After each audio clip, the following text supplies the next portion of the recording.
Hey gang, welcome back to Better Call Sexton. We have a full docket today. On today's docket, Bill Maher and Patton Oswald on the same planet but different universes, just having a conversation about the bubble.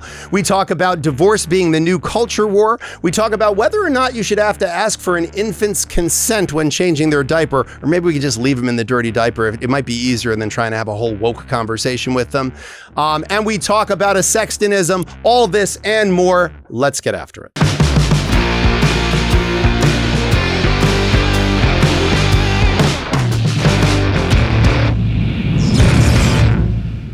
All right, Jim, we got a Bill Maher clip from his show Club Random with Patton Oswalt. Right. And just never been We don't get to smoke enough weed on this podcast. Like on this, you know what I mean? Like that's what he does that. We can start that. Yeah, we really need to start because I like when he's like passing a blunt back and forth. And I saw one with, what was it, Seth Green and he? Yeah. And Seth Green's just smoking a fucking blunt. And I was like, right, look at this. That'd be a hell of a... What's your preferred way of smoking weed? Blunts, joints, bowls, bongs? I'm a joint guy. No, I'm a joint guy. I'm an Yeah. old school joint guy. And I'm also a guy who, I grew up when it was like the around the town brown, you know, like the really crappy weed. I actually have a business idea. Somebody out here, you take this $1 million idea. This is already my idea. Weak weed. Yes. Weak weed. It's too strong. Weak weed. It's too strong. Dude, 2 puffs, you can see through time. Because I want to smoke a whole joint. I want to smoke a joint like Pass I did. it back and forth. I want to sit on my back of my friends, you know, El Camino at the gas and sip, hoping girls would drive by and we would smoke a whole joint of the around the town brown that was probably mostly stems and seeds. Give me stems, give me seeds, give me oregano. Just give me, I smoked the whole thing and it was like ceremonial. Yes. And now I take 2 puffs and I'm like, oh my God, I'm so high. Like, and that's not the way to do it. If I wanted to be that high, I'd have edibles. I'm totally with you, man. I'm telling you, weak weed for middle-aged people. We will love it. We will snap it. Oh my God, I would love it. We got to edit this out so somebody doesn't steal this idea because weak weed is what it's called too. Weak weed. That's what it is. Weak weed. Yeah, just and I think we should have names for it, like the around the town brown, the stems purple not and sticky. Yeah, you know, like the not purple or sticky. You know, it really should be like the not chronic. You know, the acute. You know, instead of the chronic. Like it would be like it has to be something like that. But this clip, these 2 clips, really display the differences in politics and culture from one man to another, and how it's very hard to meet in the middle. Patton really does look like your lesbian aunt. Like he really does. This country is not as mature as it thinks it is. We elected Obama, and clearly the country freaked out. We're still living in that freak out. We are not as progressed and evolved and intelligent as we think we are because we keep freaking out about this stuff. Well, you know? The left freak out too. The left freaked out about a lot of bullshit too. What did they freak out about? Gender, race, parenthood, schools, homelessness, crime. Everything. This is border. This is 2 people in different planets talking to each other. We stopped being a scientific people. Like, it's not scientific. But the left certainly stayed scientific. No, they didn't. Why not? Because there's no biological difference between men and women, but they stayed scientific. They went way too far with. That's not scientific. But how did I'm not trying to. How did they go too far with like gender stuff?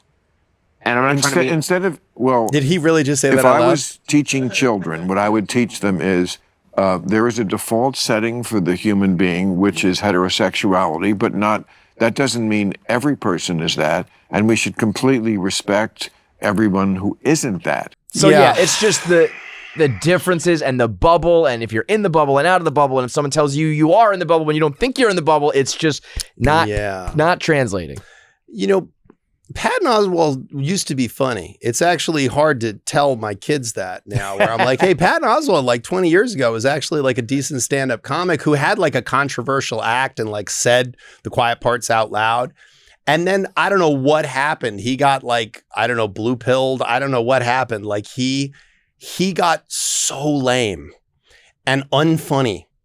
And now I think literally all he could be is like a voice actor for Disney films, like ideally ones with transgender characters, like because he's just objectively not funny anymore. And it's unfortunate because he he really seems to have just drank the Kool-Aid. And I say this as someone who I generally identify as fairly progressive and liberal, but like he has just become utterly humorless as to it and completely entrenched in his own thinking on this. And like to even say out loud, like, oh no, how is the left unscientific? Like what planet are you on? To say that you didn't go too far with gender? I mean, that's like the one thing that you can point to that they did. Amazing and insane. Like be self-aware, guys. Like on the left and the right, like be self-aware of your contradictions.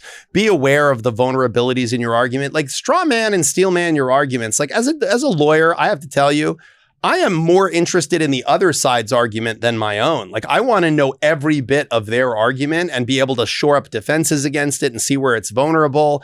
Like I do not want to be like, what are you talking about? Like, this is my side is perfect. Like that is an insane way of approaching things. And to look at AOC and not say, hey, you know, she might be like too extreme for national office, or looking at Mandami and saying, hey, you know, he's got these views, but like Bernie Sanders or any number of other things, like they're pretty hard. Like Marjorie Taylor Greene, like, yeah, she's got some pretty hardcore views. It's going to be hard for her to get elected in a general election with a larger populace. That's not controversial. That's the easy part, to identify that the extremes of the two parties would have a hard time capturing the middle. That's like the easiest argument in the world to make. So for him to go like, what are you talking about? I didn't think that AOC is you must dislike women if you dislike AOC. It's like, really? Like, that's like saying like, you must dislike men who wear red ties if you dislike Trump. It's like, no, there's a whole list of things I could dislike about people. Like disliking someone because of their race discounts that there are so many reasons to hate people. Like like race is such an arbitrary one. Like I guarantee if you get to know most people, they're awful. There's tons of metrics for which to hate them. Race is arbitrary. Gender is arbitrary. Their sexual orientation is arbitrary. Get to know them. Then you'll have real reasons to hate them. You know, so this is one of those examples of just that blindness. There's nothing more proof that you're in a bubble than failing to recognize the existence of a bubble. Yeah, he called it the blue sky bubble. And I think that's it. You know, Twitter and blue sky or whatever your medium of choice is, you got to realize the algorithm is feeding you more of that. And so you think that's the whole universe. Yeah, look, whoever discovered water, it wasn't a fish. Like you're just in this thing. You don't see it. You're surrounded by people that have that same viewpoint. It's why you have to expose yourself to environments where you're going to have people that have differing viewpoints than yours. Like it's really one of the best. It's one of the things I loved about being involved in Brazilian Jiu-Jitsu is that I had this whole group of guys, dozens of guys that I spent tons of time with in a shared activity, many of whom had completely different views than me on so many issues.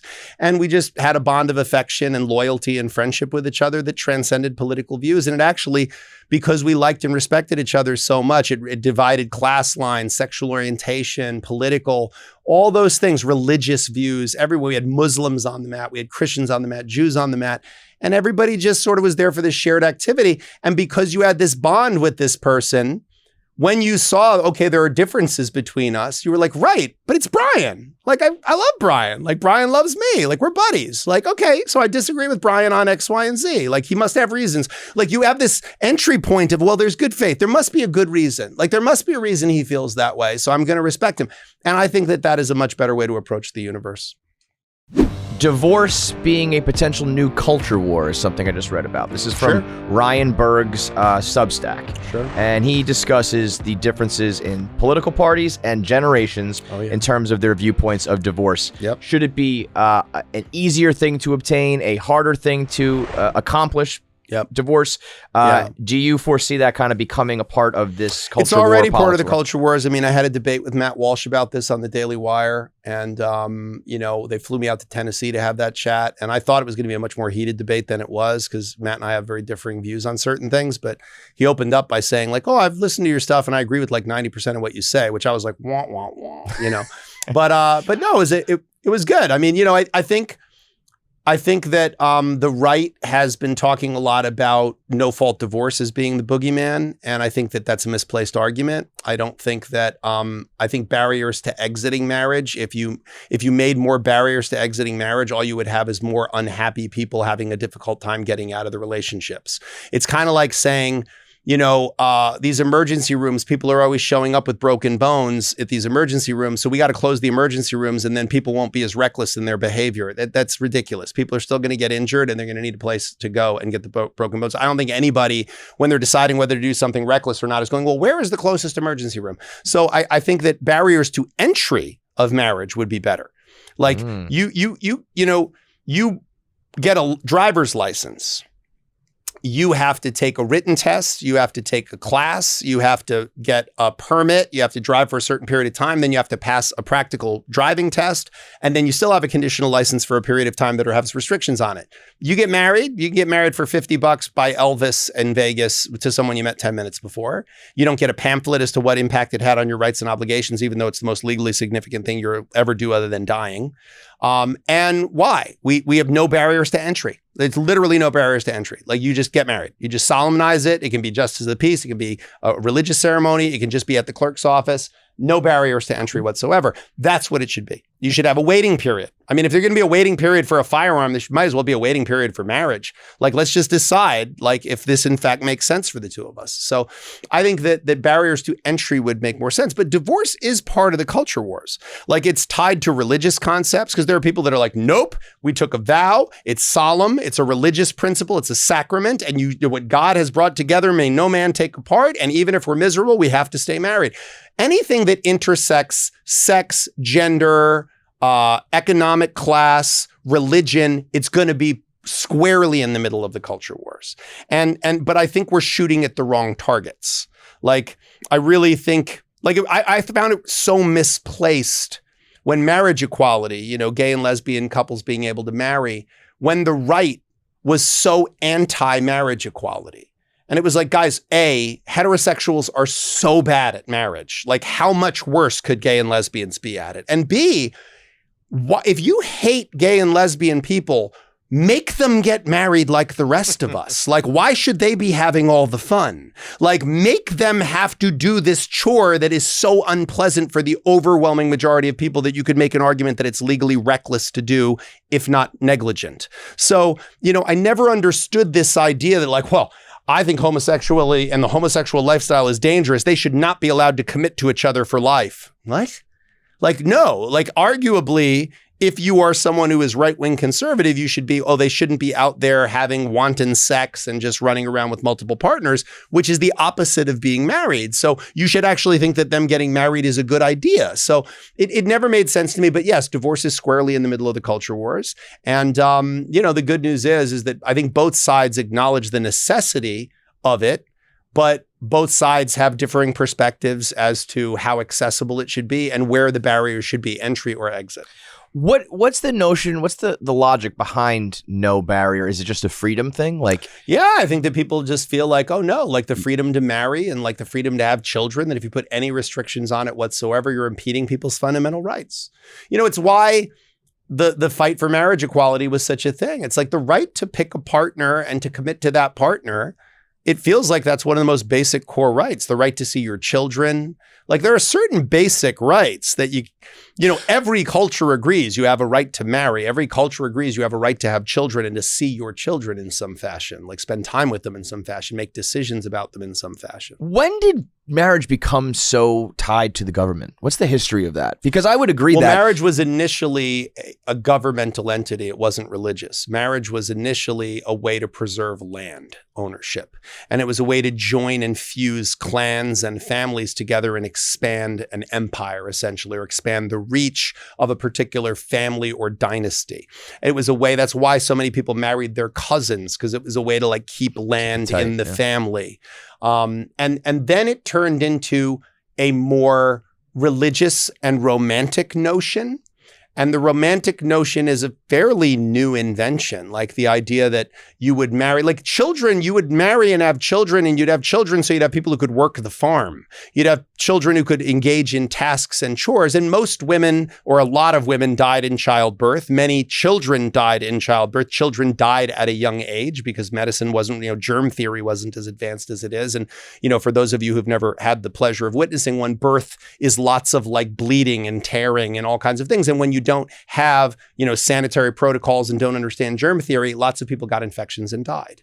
So it was one of those things that marriage was an offshoot of a lot of religious, government, land preservation, and then romantic concepts. Again, we're tacking technology on top of biological drives, right? Like wanting to eat is a biological drive. Wanting to have sex is a biological drive. Wanting to sleep is a biological drive. But we attach political and legal significance to it. You can't fall asleep while driving. You can't eat legally while you're driving. It's actually illegal. You can't just randomly have sex with anyone you want to in any setting, anywhere in the world. Like even if you have a willing partner, you can't just have sex on the street in front of people. Be a really interesting city if you could. So the truth is, like, we place restrictions on these things, but there are, what you learn in constitutional law and law school is that when you are going, the more fundamental a right, the more narrowly tailored any restriction on it has to be to pass constitutional muster. So, when people say like, oh, we have the right to free speech, and then someone else goes, yeah, but you don't have the right to yell fire in a crowded movie theater. Right. Not because that's a controversial thing to say, but because it creates an imminent risk of serious physical harm to other people, that they're going to trample each other running out of the theater thinking that there is a fire, and when there isn't a fire. You're allowed to yell fire in a crowded movie theater if there's a fire. So the rational restriction has to be tied to a legitimate government interest, and it has to be narrowly tailored. So that's what a restriction related to marriage has to be. It'd have to be narrowly tailored and tied to some legitimate government interest. And to do that, we'd have to acknowledge how dangerous marriage is, which is not something any of us wants to say out loud, except maybe for me. Is there a world where we could separate government from marriage, or is it just the horses out of the barn and the government's not given? Like, does the government like that they're involved in marriage? I think the government's like control. Right. I think we learned that, in 2020. This seems like such a mess. If I was the government, I would just say, like, that's romance and love and sex. We don't want to even like waste our time and effort and resources being involved in your shit. A lot of the government's role is to be something of a nanny. Like that's why some people refer to it as the nanny state. Like the role of a government is to some degree to acknowledge that like democracy is far too dangerous to be left to the people. So we look at them and we go, people should put money in their 401k, but they probably won't, because they'll be like, nah, I'm going to go buy some cool stuff instead. So we should have Social Security, and people should probably know they need health insurance, but a lot of them are going to be like, no, I'd rather buy a nicer TV. So we have to create some kind of like coverage that everybody would have, even if they don't have insurance, so a lot of the governmental function is going like, yeah, people should probably get prenups, but they won't. So we have to like write a prenup for them, and that'll be the domestic relations law. So when you get married, like we'll have written your prenup. We'll make the rules for your marriage. So that's one of those things that like, if you're a grown-up, you should probably want the government involved as little as possible in your day-to-day life. And you should be able to exercise autonomy and agency on the important things that otherwise are left to governmental influence.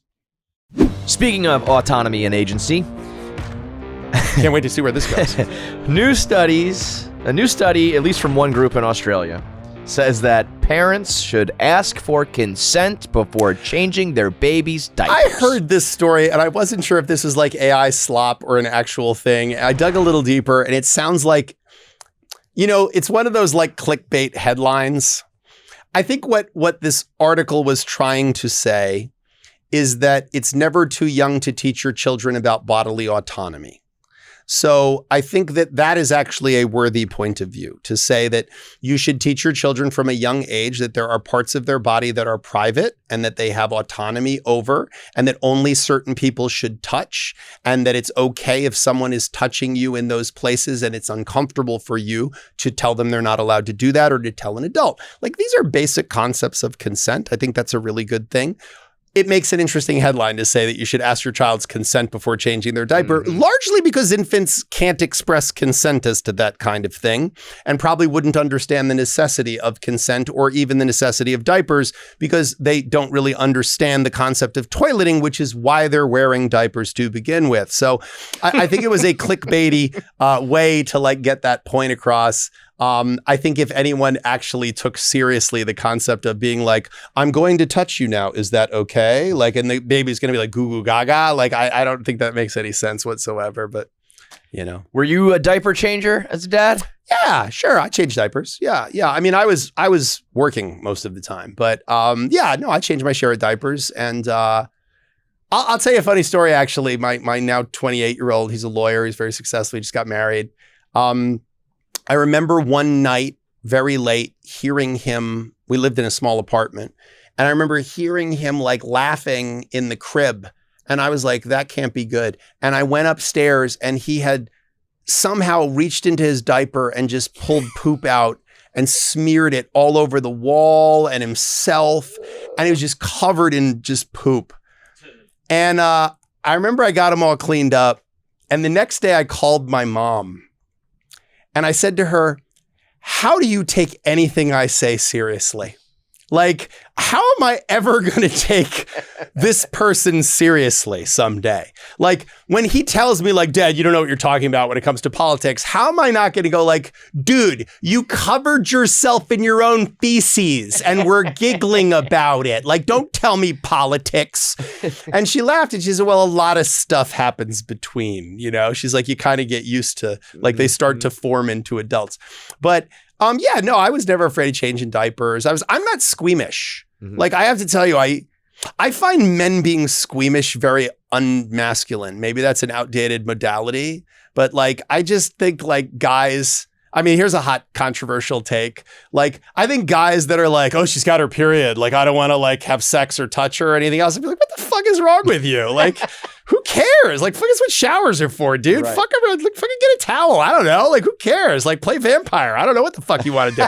Like, that's like, but the fact that it's like, ooh, like, what bubble have you been living in? You know, like, that's absolutely, like, I think people are just way too dainty about those things. Look, I agree.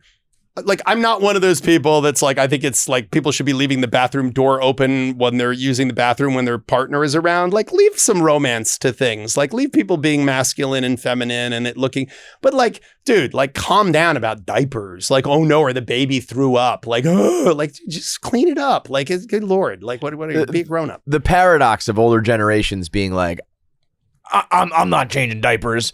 But it's because you don't like poop and it smells bad. It's like, right. which one is it? You should be out there working with manure on the farm. Yeah, right. Like, you know? That's what never made sense to me. Is it's like some of the shit that people literally were into, like, well, like the diapers is what offends you. And by the way, like, baby diapers were really like, especially when they were nursing and stuff, it was like nothing. It was more messy than anything else. But yeah, I mean, I also think too, like, your own kid, your own dog, like, it hits different, you know? Like, I remember like my kids throwing up on me when they were sick, and like, your only thought is like, it's okay. Are you okay, buddy? Like, and you know, like my dogs who I'm like madly in love with, like, you know, when they get sick, like my immediate thought is like, oh my God, are you okay? It's not like, ooh, you know, like, it's because you love them and like they're so bonded to you that you just want them to be okay, you know? So I don't know, to me, like that expression of love of like when someone is sick and, you know, like even your partner, like I respect when sometimes people are like, yeah, I don't want you to see me when I'm sick. But really when you love someone, like even when they look like crap and they're sick, like there's just a part of you that all that you can feel is like that, like, oh, I want them to be okay. You know, I want to comfort them in some way, kind of a thing. Anybody whose first reaction is like, you gross, like there's something fucking wrong with you. All right, let's get into a reader submission. All right. Dear Jim, why does my fiance still pay for things for his ex-wife? He says it's, quote, just easier to keep the peace. It's not alimony, it's random bills, small expenses, sometimes even helping with her dog. He swears it's for the kids, but the kids are teenagers. Am I crazy for thinking that this is emotional alimony? Sincerely, fed up. You know, this is a really common problem, and I will say a couple of things about it. Having both A, seen many clients go through this, and B, having been a divorced man myself and gone through it. Sometimes it's just a lot easier to just go, yeah, it's fine. Like, I'll just pay for that. It's fine. And when you say, especially because they're teenagers, trust me, you have to interact about teenagers way more than you do younger kids. Like you have to have a really united front, and teenagers are expensive. They are way more expensive than when kids are little. Like little kids, oh dude, you're in for it. Yeah. Like no, the toys get more expensive. The things they want and need get more expensive. The things they aspire to, their activities, everything gets more expensive. And so there is this sense of like, okay, we've got to communicate about this stuff. And yeah, look, when you're agreeing to give someone things that they want from you financially, they're going to be more amenable and more agreeable. And they're going to be more flexible with you about other things. They're going to be more flexible about moving around the parenting time schedule if you're paying for things that you don't have to. Like if everyone's doing what they have to do and nothing more, then everyone leans back on the rules and everyone's a lot more unhappy. Whereas if everyone's showing each other a little extra and grace, then it's good. Now, look, it may be that your boyfriend or fiance is being taken advantage of.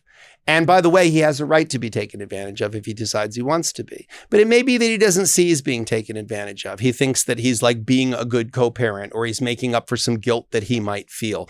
I will tell you, people have a tendency when they're parsing these things to make it for the kids. Like, oh, you don't want your kid to be able to do A, B, and C? And it's a false choice because it's like, well, no, you could pay for it with the child support that I pay you.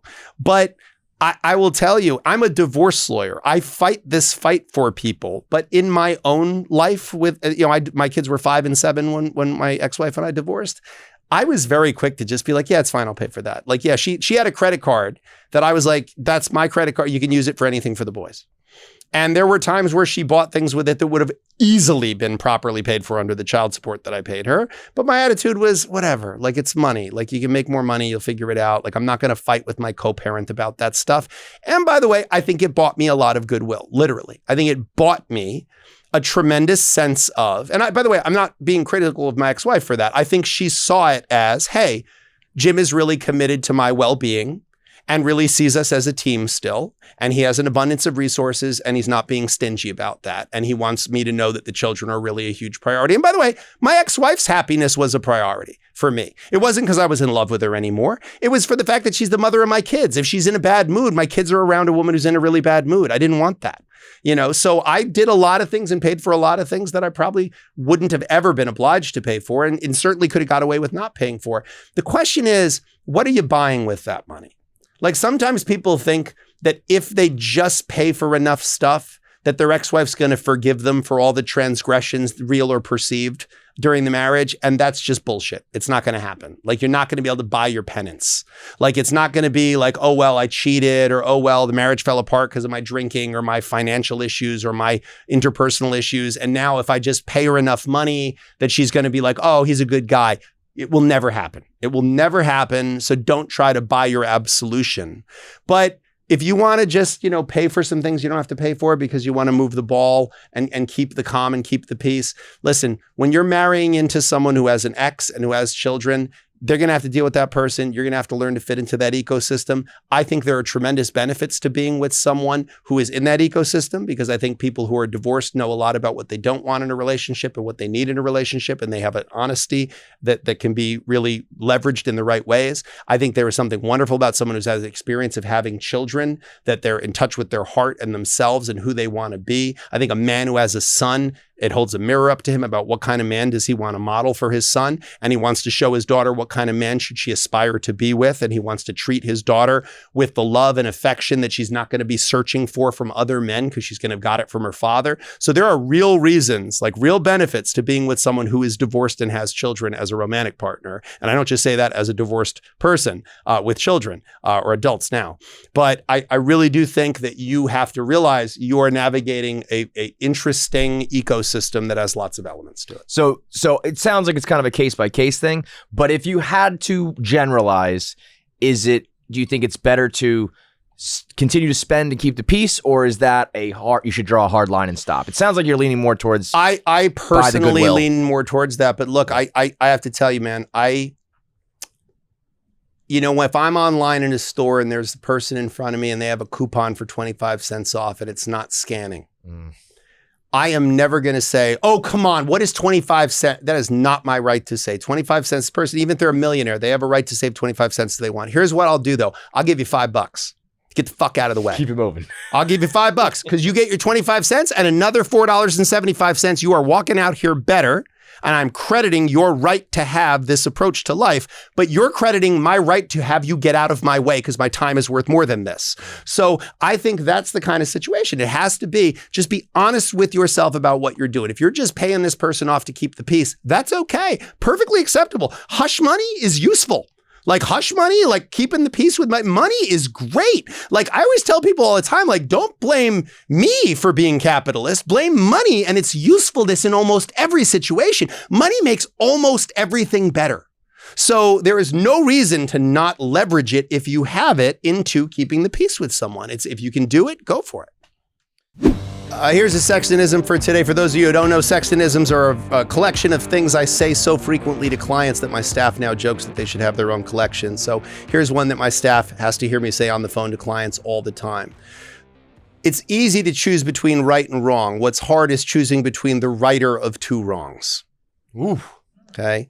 And that's the reality of life. Like most of the time in life, if there's a choice between right and wrong, we're going to choose the right thing to do, or we're going to know what the right thing is that we're not choosing, and we're going to know we're just choosing to do the wrong thing in that moment. That's not hard. It's not hard to choose between right and wrong. What's hard is to choose between the righter of two wrongs, because very often we are presented with complex problems, and identifying problems is really, really easy. Just sitting there and going, you know, there's a problem with that. Oh, you know, and that's a problem there too. That's easy. Like, and that's what modern politics has turned into, is just identifying problems. The harder thing is solving problems, because more often than not, it's not about choosing between right and wrong. It's about choosing the righter of two wrongs and figuring out, okay, which set of problems are we comfortable with having and which second order effects are we comfortable with having? So it's a question that you need to ask yourself all the time. Is this a choice between right and wrong? This is a choice between finding the righter of two wrongs. Hey, that's it for today's show. Thanks for joining us. Remember to like, subscribe, hit the notification bell. The channel is growing, and it's because of you and every time you click that. So please continue to do so, and we'll continue to try to give you the best show we possibly can. But for now, we are adjourned.